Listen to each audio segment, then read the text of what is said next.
influence, as well as your husband's, Wayne, have been felt all over the city, and what you two have brought to this city has changed Jacksonville so much for the better. What do you see as the future of Jacksonville? Oh my goodness, I wish I had a ball, a magical ball that I could see that. But I just know the best is yet to come. With our education system, right now the stars are totally aligned for us to have a great educational system. And I think that's kind of the pivotal time for a community, is to know that you're educating your kids so that hopefully they will stay in the community and make a contribution and not be a drain on the community. And we've not really done a super job of educating public school kids. So, but I see the best is yet to come, and I just don't know what that best is, but I'm convinced of it. You said the brightest days are ahead. What do you mean by the brighter days? What would constitute a brighter day? Well, education, number one, to educate all of our children, no matter where they come from, because all children can learn. And so I think education is, and that there again is right in the sights of what we see happening, and that will come. Beyond that, I'm sure there's a lot of things. We must take care of our river.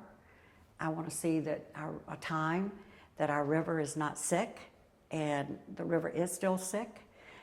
So I would like to think that's a best to come.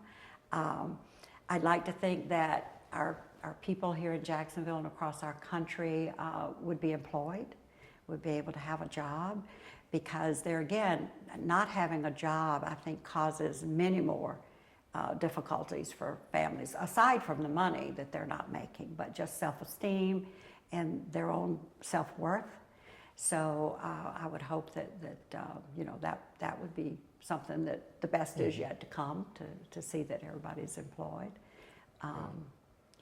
I just know Jacksonville can do whatever it wants to do, in spite of some people and there are some people that status quo is okay.